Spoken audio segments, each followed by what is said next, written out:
Ok, buenos días. Voy a hablar un poco despacio para que la traducción o los traductores puedan hacer su trabajo mejor. En esta fase del coloquio vamos a tener unas pequeñas presentaciones de los señores que nos acompañan. A mi derecha tenemos al viceministro de Relaciones Exteriores para el Ambiente, Energía, Ciencia y Tecnología, José Antonio Marcondes, de Brasil. Al magistrado Eloy Espinosa, que lo conocen. Tenemos a Braulio Díaz, secretario ejecutivo de la Convención de la Diversidad Biológica, un puesto muy importante, me imagino muy intenso. A nuestra izquierda, la magistrada María Elena Ledesma. Y el que habla, Jorge Cayó, de la Sociedad Peruana de Derecho Ambiental. No voy a ser un speaker, solamente voy a facilitar esta presentación. Solamente un pequeño comentario, y es el hecho de estar aquí reunidos en el Tribunal Constitucional es muy importante para concretar y expresar el compromiso del tribunal, que tiene una función importantísima en la solución, en la interpretación de las normas y de las sentencias, que ha venido dando, digamos, marcando el paso en muchos vacíos o, digamos, espacios no resueltos en el derecho para su aplicación, y ayudando entonces a crear un corpus jurisprudencial que es esencial para el compliance y enforcement, para la aplicación y el cumplimiento de las leyes y normas ambientales en general. Este encuentro es en ese sentido muy importante. Vamos a seguir trabajando juntos, instituciones del sector privado con el tribunal, no solamente en el ámbito académico, sino probablemente en el propositivo, porque el proceso, ¿no?, de la dinámica, como decía Pedro Solano, del derecho ambiental es importante, es muy intenso, y tenemos que tener a todas las instituciones, ¿no?, atentas a no solamente lo que está sucediendo en el derecho internacional, sino a lo que viene desde la ciencia, que hoy, ¿no?, en el caso del cambio climático, se convierte en un instrumento esencial para poder lograr consensos a nivel de la comunidad internacional. Pues bien, comenzamos entonces con esta segunda parte, y le doy la palabra a Braulio Díaz, como decía, secretario ejecutivo de la Convención de Diversidad Biológica. Braulio. Muchas gracias, buenos días a todos. Agradezco la invitación para participar en este coloquio, especialmente a mi querido amigo Antonio Herman Benjamin. Y es un placer participar de esta discusión. Creo que la cuestión de la pérdida de la biodiversidad y los cambios climáticos son quizá los temas ambientales actuales más importantes y que presentan los mayores desafíos, ¿no? Y claro, esta discusión no empezó ahora. Podemos lembrar las discusiones en Estocolmo en 1972, y a partir de cuando en muchos países se empezó a establecer marcos legales, ambientales, establecer estructuras institucionales para tratar de esses temas. Pero esses são dois temas muito complexos, pero que têm importantes vínculos, não? Em primeiro lugar, é importante reconhecer que quando discutimos acá em Lima estratégias de compromissos para redução de emissão de gases invernadeiros para manter o clima dentro do limite de 2 graus centígrados, isso é baseado em o conhecimento que temos que a biodiversidade que existe no planeta ha podido sobrevivir a variações climáticas dentro desta variação, -2, +2 graus centígrados, não? Durante os últimos 2 milhões de anos, não? Então, essa é uma referência fundamental para as negociações de clima. Ao mesmo tempo, as atividades relacionadas ao uso da biodiversidade, ao talo de los bosques, a conversão de ecossistemas, o uso da biodiversidade em sistemas agrícolas e pecuários é responsável por 1/4 de toda a emissão de gases invernadeiros. Assim que esse é componente bastante importante e se deve tomar em conta em las soluções que se busca para reduzir as emissões de gases invernadeiros. Pero há outros aspectos importantes nessa relação. Los bosques em particular, pero também outros ecossistemas, incluso os ecossistemas marinos, têm uma grande capacidade de absorção do excesso de CO2. E, portanto, manejo adequado, esforço adequado de conservação e esforço adequado de redução da deforestação e de incremento dos esforços de recuperação, de restauração de ecossistemas degradados pode ser elemento clave para reduzir as concentrações de gases invernadeiros e contribuir para a solução dos problemas de cambios climáticos. Pero mais aún, temos que começar a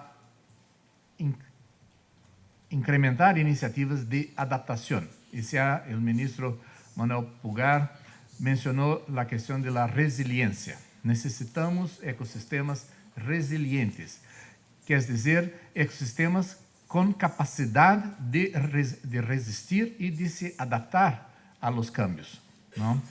E essa é uma qualidade muito importante. E às vezes, no passado, nos marcos jurídicos, se tratou os ecossistemas como sistemas estáveis, sistemas que não têm dinamismo.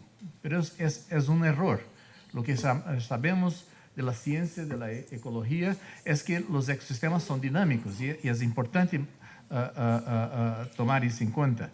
E a capacidade de nós de nos adaptar a cambios climáticos vai depender muitíssimo da biodiversidade.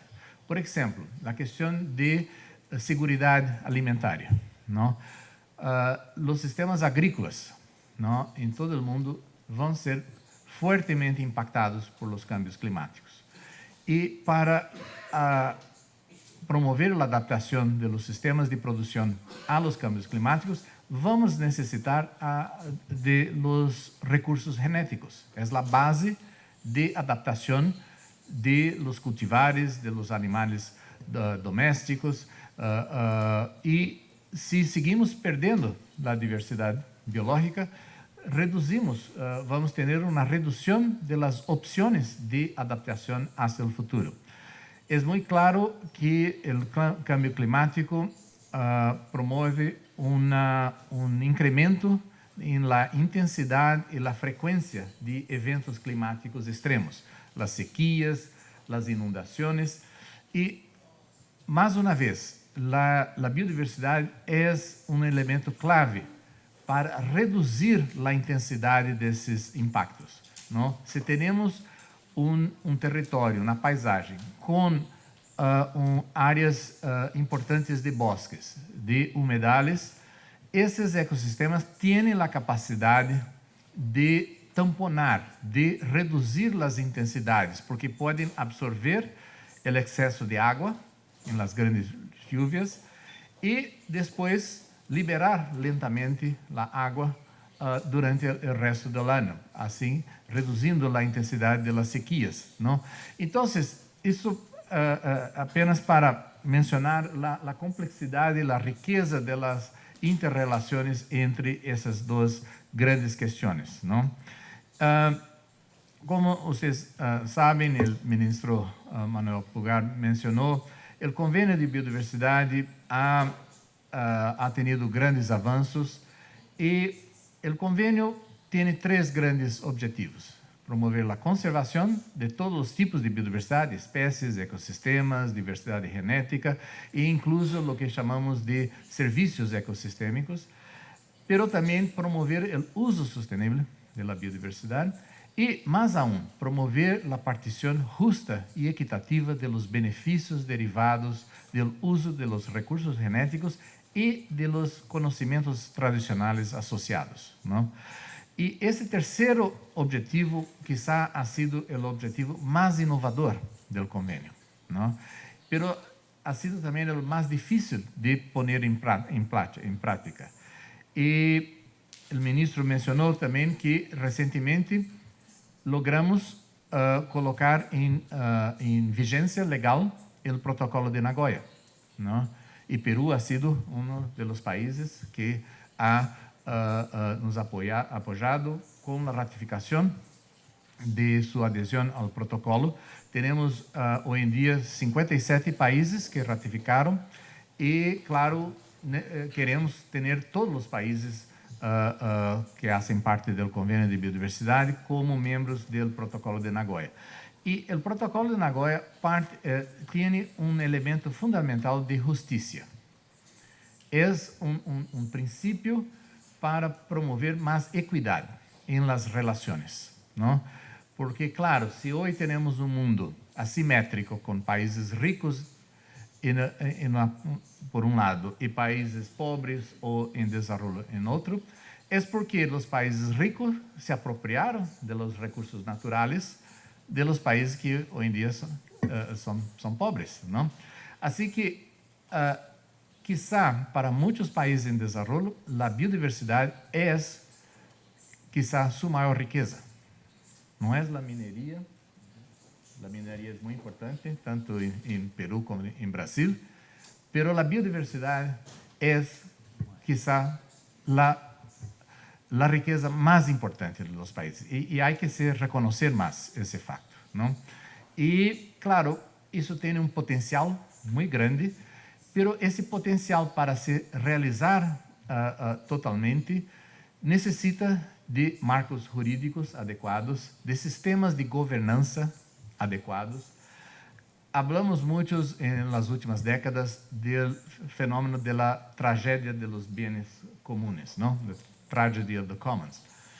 Bueno, para resolver esa cuestión es básicamente una cuestión de gobernanza, de crear sistemas de gobernanza más inclusivos, más justos, ¿no? Para enfrentar el problema. Por ejemplo, en biodiversidad tenemos un problema creciente de tráfico ilegal de animales, ¿no? Los elefantes, los rinocerontes y tantos otros están en declínio muy fuerte por causa de ese comercio ilegal. Y claro, hay que promover la implementación de las reglas legales, ¿no? The rule of law es fundamental. Pero al mismo tiempo tenemos que entender dónde empieza el problema, ¿no? Y muchas veces empieza en las comunidades locales, en las comunidades con pueblos indígenas, que no tienen opciones para garantizar una mejoría de su calidad de vida. Yo estuve discutiendo otros días con colegas de Nepal. Y me dijeron, resolvemos el problema de poaching, de la caza ilegal. Y yo les pregunté, ¿pero cómo? Y dijeron, muy simples, una parcería entre el gobierno y las comunidades locales. Sí, pero ¿qué ha motivado a la comunidad local a contribuir para combater a ese tráfico ilegal? Dijeron, muy simples. En Nepal, 50% de toda la recaudación de visitación a los parques nacionales retorna directamente a las comunidades locales. Es muy simple la solución, ¿no? Pero en muchos países sabemos que todos los retornos económicos de ecoturismo y otras actividades van para el Tesoro Nacional, ¿no? Y se pierde, ¿no? Así que hay que pensar en sistemas legales para garantizar que, de facto, las comunidades que contribuyen para la conservación de la biodiversidad reciban esos beneficios. Así que ese es el principio de partición de beneficios del convenio y pienso que ahora que el protocolo de Nagoya ha entrado en vigor, tenemos una gran oportunidad de promover la implementación de este principio. Y claro, logramos en 2010 en Nagoya acordar, aprovar el Plan Estratégico de Biodiversidad para esta década hasta 2020, donde se acordó las 20 metas globales de biodiversidad, que se llaman las metas de Aichi. Y esa es una referencia fundamental y ha sido aprobado en el ámbito del convenio de biodiversidad, pero es un marco para todos los convenios que se relacionan con la biodiversidad. Entonces, Ramsar, CITES, CMS, todos esos otros convenios han reconocido a ese plan estratégico como su referencia también. Y las metas de Aichi también como su referencia. Y todos los órganos de la ONU también, todas las grandes ONGs internacionales, la UCN. Entonces, es un marco importante y hay referencias, hay metas específicas relativas a combate à deforestación, a ampliación de áreas protegidas, protección de conocimientos tradicionales, reducción de la erosión de pérdida de diversidad genética y la cuestión de ampliar los esfuerzos de recuperación de ecosistemas degradados. Así que si podemos avanzar en el cumplimiento de esos compromisos en el marco de la CDB, eso también ayuda a avanzar las cuestiones de clima. Entonces, creo que eso es algo que une a los tres convenios de Río, ¿no? Que es reglas para tratar el uso de la tierra. Y ese es un espacio que tenemos en común para utilizar mejor y también contribuir para la discusión del clima. Gracias.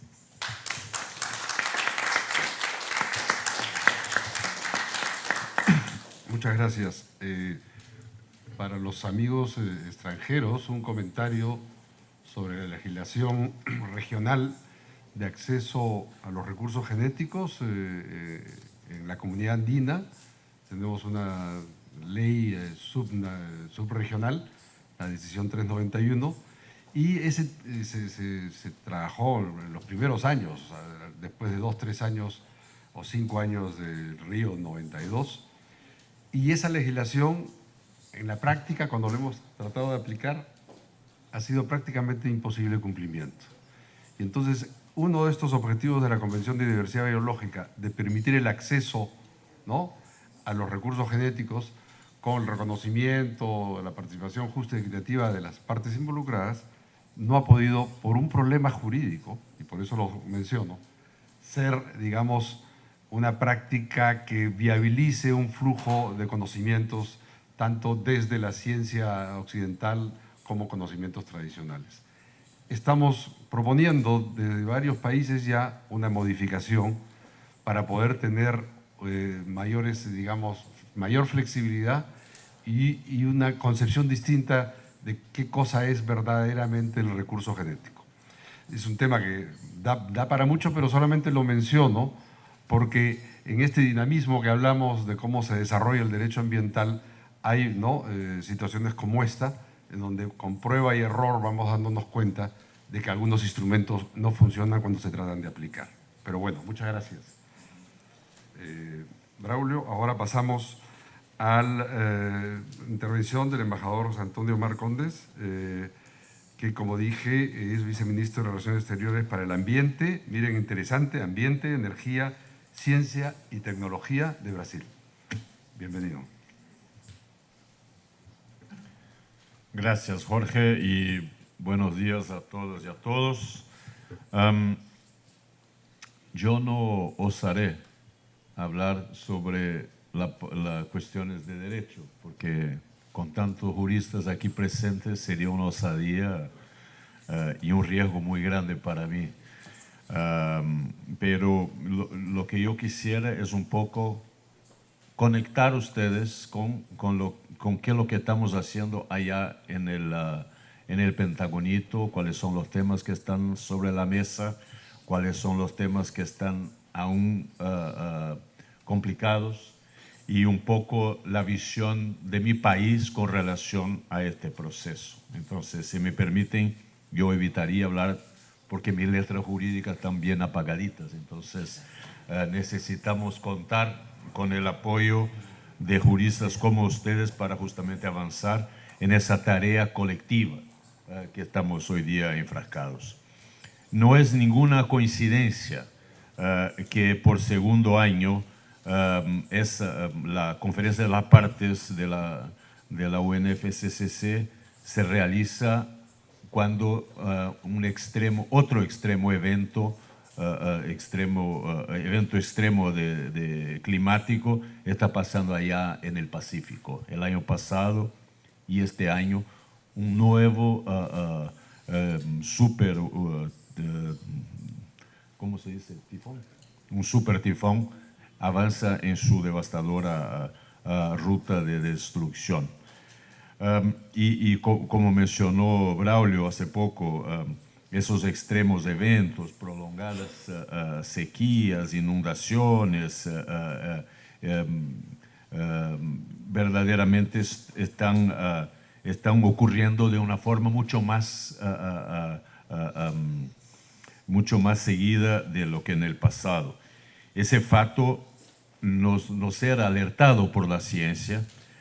Y sí, yo creo que no hay duda que estamos en una trayectoria de aumento del promedio de la temperatura mundial y ese desafío que tenemos como humanidad, porque el planeta, vamos a dejar eso bien claro, el planeta físicamente hablando, va a sobrevivir con la humanidad o sin la humanidad. El hecho es, somos nosotros que tenemos que buscar la sobrevivencia de la humanidad, porque el planeta, muy bien, gracias, sobrevivirá, creo que incluso mejor cuando nos vayamos de acá. Entonces ese es un tema que lo que estamos hablando es la sobrevivencia de la especie humana y evidentemente la especie humana imposible que pueda sobrevivir sin la diversidad biológica en el mundo.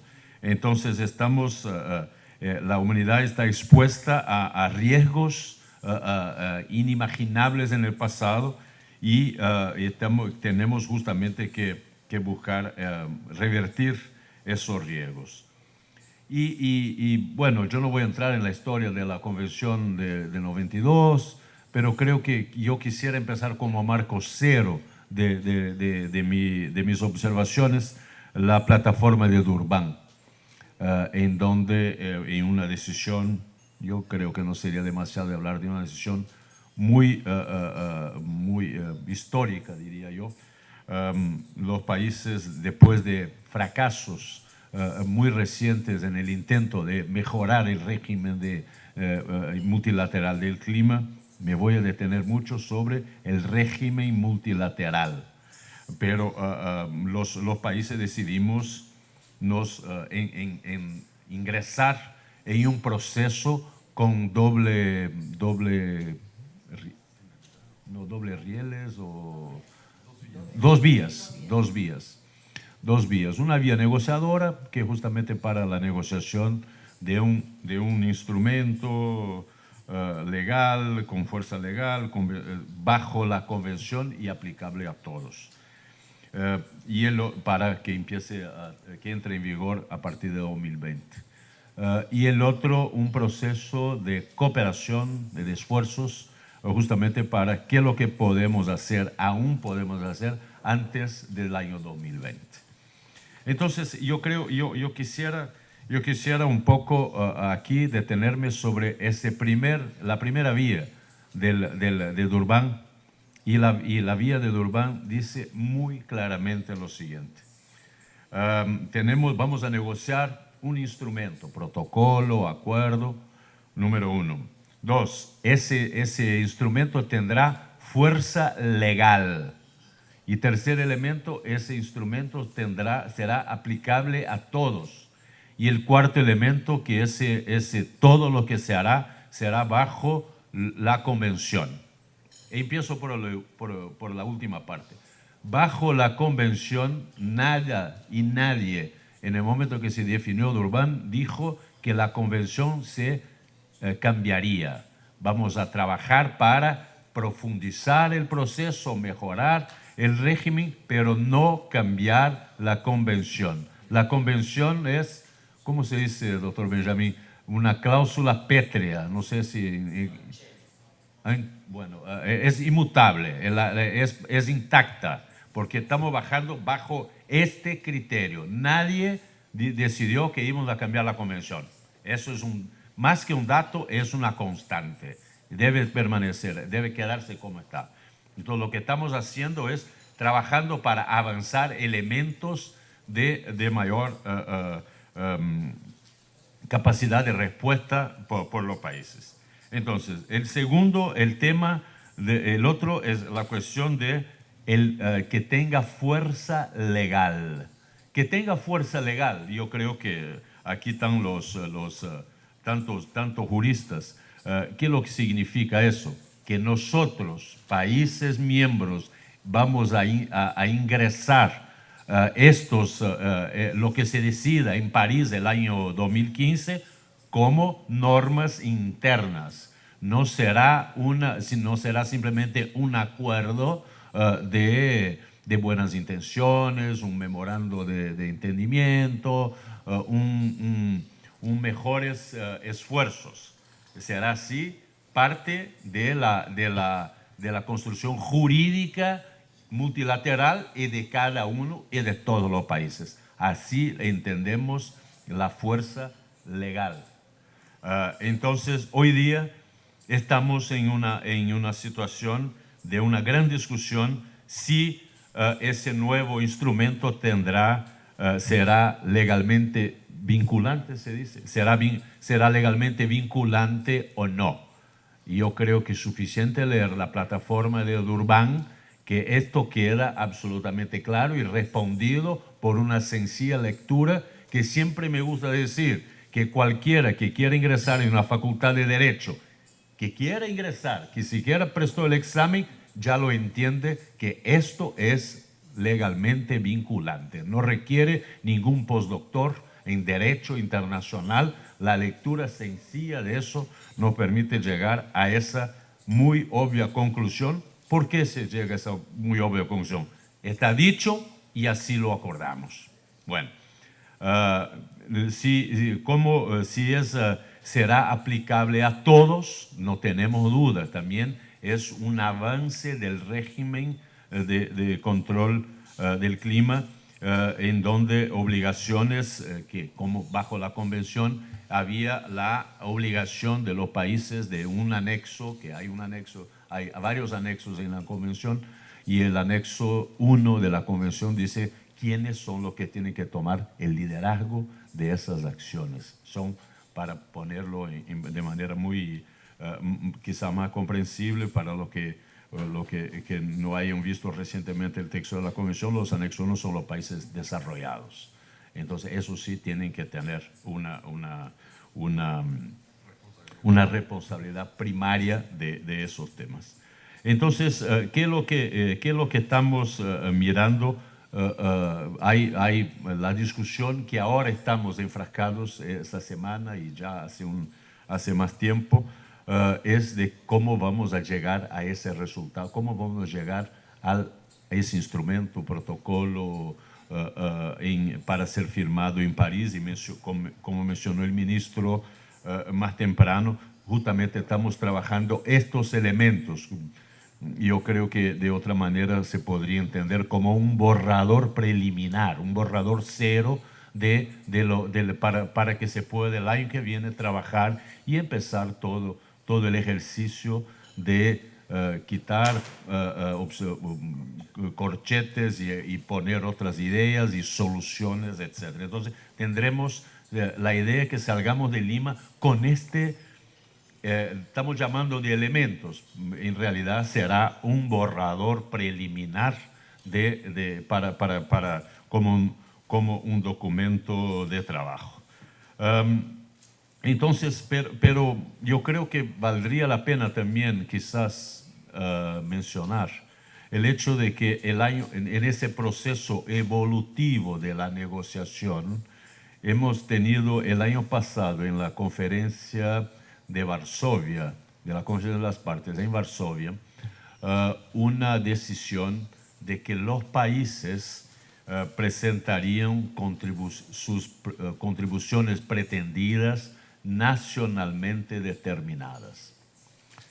Algo que parece bastante sencillo, pero nada en clima es sencillo, como lo saben ustedes perfectamente. O quizás en un proceso legislativo, como estamos hoy día todos involucrados, nada es sencillo. Entonces, cuando se habló que tendríamos contribuciones nacionalmente determinadas, hoy día suele ocurrir que un grupo de países tiene una lectura bastante acotada del tema, muy limitada del tema, porque Durban, la plataforma de Durban, habló mucho más que mitigación de gases de efecto invernadero.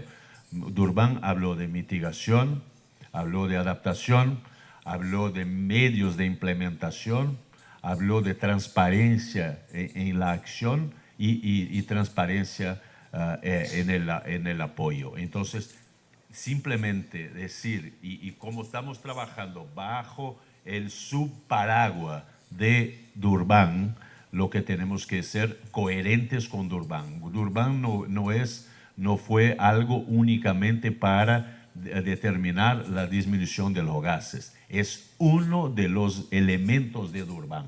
Entonces, hay evidentemente dos grandes escuelas de pensamiento en la negociación. Aquellas que simplemente quieren la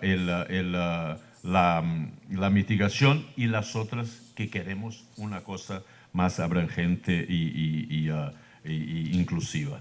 Entonces, aquí tenemos entonces algunos temas que están sobre la mesa hoy día en esa negociación. ¿Cuál será el carácter de ese acuerdo? ¿Será vinculante o no? ¿Cuál será el escopo de las contribuciones nacionales? Otro tema también que está sobre la mesa y no está resuelto es el tema de cómo los países desarrollados van a cumplir con su compromiso de aportar 100 mil millones de dólares al año para la lucha contra el cambio climático. Y un otro elemento también muy importante es el tema de si las contribuciones nacionales, lo que pongan los países sobre la mesa, será sujeto a una evaluación anterior o posterior. Entonces, algo que seguramente cambiará, cualquiera que sea la decisión, cambiará el espíritu del acuerdo, porque hoy día estamos hablando, como se habló anteriormente acá, estamos hablando de un esfuerzo de abajo hacia arriba y no impuesto por determinaciones nacionales y no por imposición multilateral.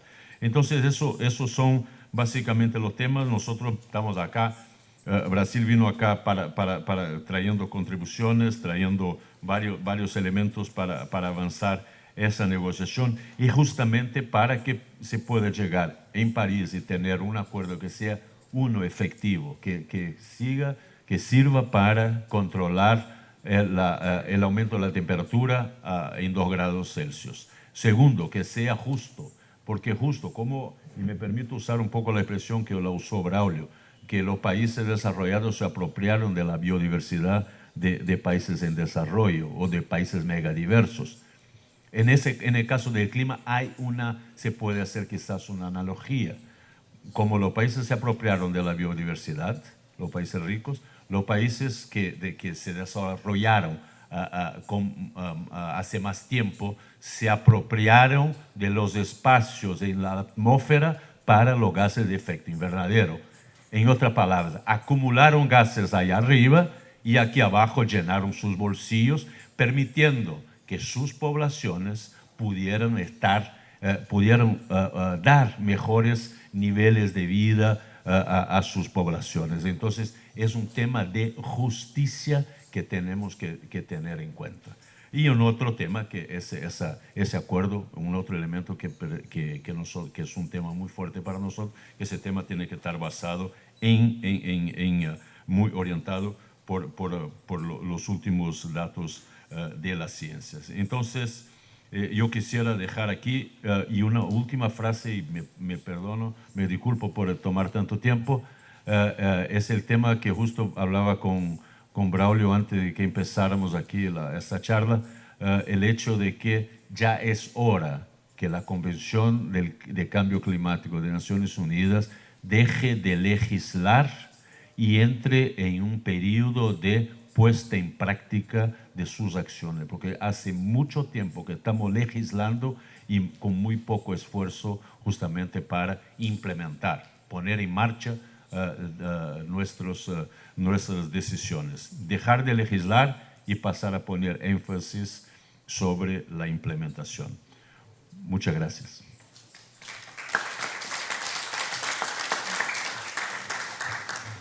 Como podrán haber visto, hemos bajado a la realidad, ¿no? Desde la teoría y la academia, a darnos cuenta de lo que está pasando hoy y viene pasando hace muchos años en esta negociación. Esa posición podría ser interpretada como una posición durísima de Brasil, ¿no? Y seguro que como jefe de la delegación de Brasil vas a recibir, ¿no?, presiones y todo para ver cómo se flexibiliza una posición de ese tipo, porque efectivamente los puntos que ha señalado desde la sociedad civil, desde el periodismo que sigue, especializado, que sigue el tema climático, son recogidos como los componentes básicos. O sea, no solamente mitigación, adaptación, las responsabilidades, como se han señalado, la convención como el marco jurídico vinculante, etcétera, etcétera. Me temo que estamos, ¿no?, en una posición difícil y mejor que no esté el presidente de la COP acá, ¿no?, porque se pondría más nervioso de los retos que se tienen ahora. Pero de todos modos, me parece muy interesante y agradezco, ¿no?, que José Antonio nos haya puesto en ruta. Sigue, habla, por favor. Jorge, yo me olvidé y una omisión horrorosa de mi parte. Parece, y no estoy diciendo eso porque estoy aquí en el hermano y vecino país Perú.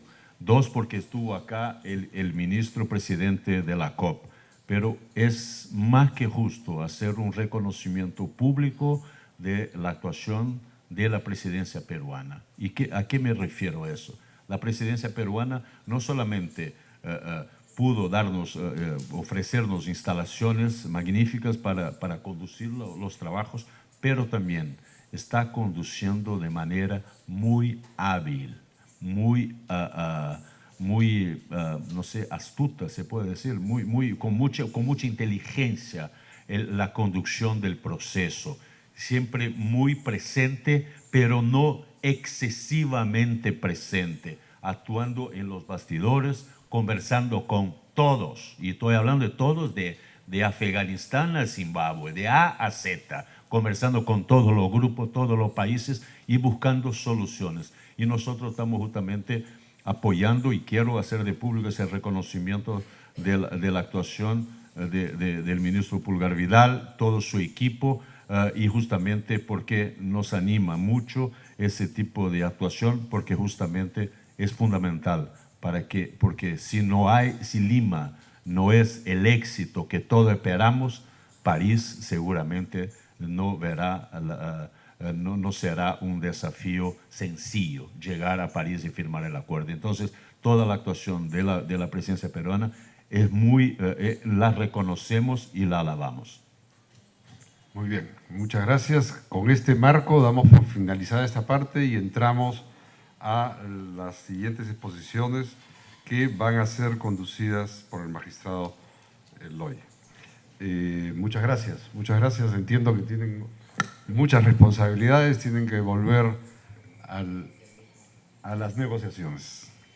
Antes de precisamente hacer el cambio de mesa, Antonio nos va a dar unas breves indicaciones.